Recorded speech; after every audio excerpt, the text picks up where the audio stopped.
Hi, I'm Sebastian, and this is an overview of the new features and things we've implemented in the new version of SoundPrism, which is 1.1.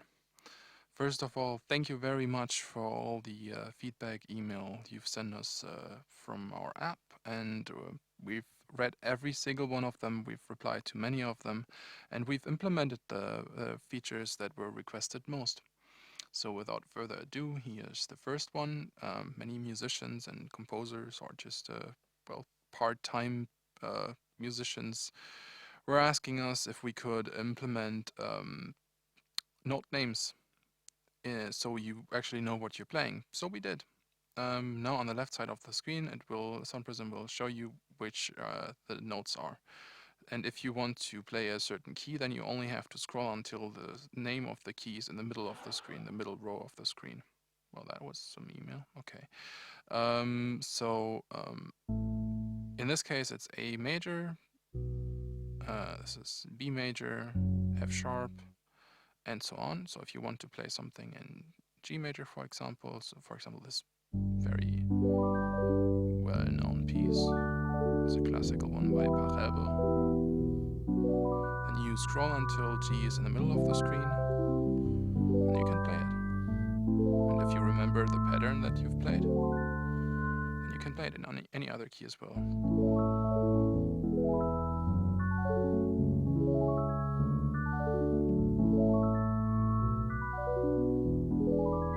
In absolutely any other key, and you can add 2 fingers if you want.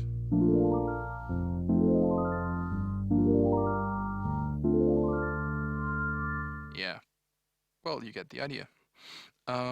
So in case you have not noticed it, SoundPrism will sound even better in the newer version. The bass is fuller, it's a smaller download now. Instead of 116 megabytes, we've reduced it to about 20. And it's a universal app now, which means if you have the iPad version and you have an iPhone, you just have to update and sync it to have SoundPrism on your iPhone as well. So let me just zoom in here.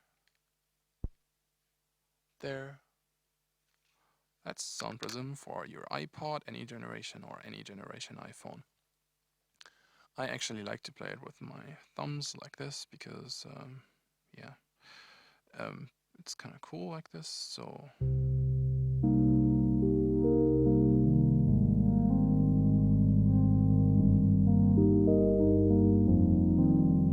And one of the most requested features was that we add a recording function, so now we did. And not only can you record,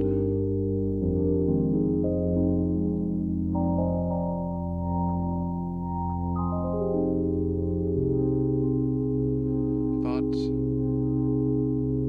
you can email it from right out of the app. And if you have a newer generation device, for example, an iPhone 3GS or an iPod 3G or an iPad, I'm going to email this to my future self, then what you've recorded is not just a sound file, but also a ringtone for your iPhone. Hi, future self.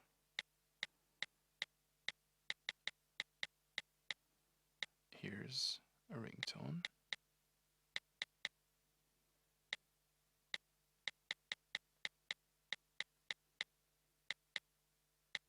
For your iPhone.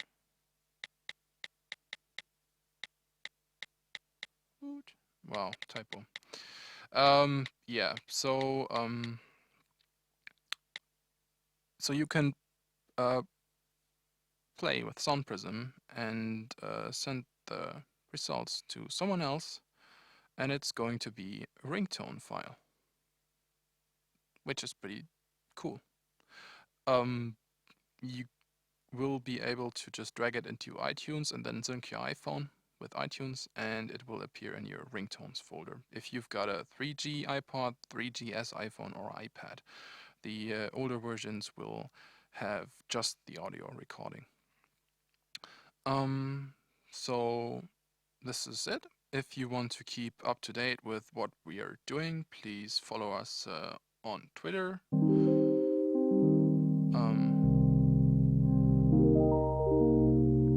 Join our YouTube channel.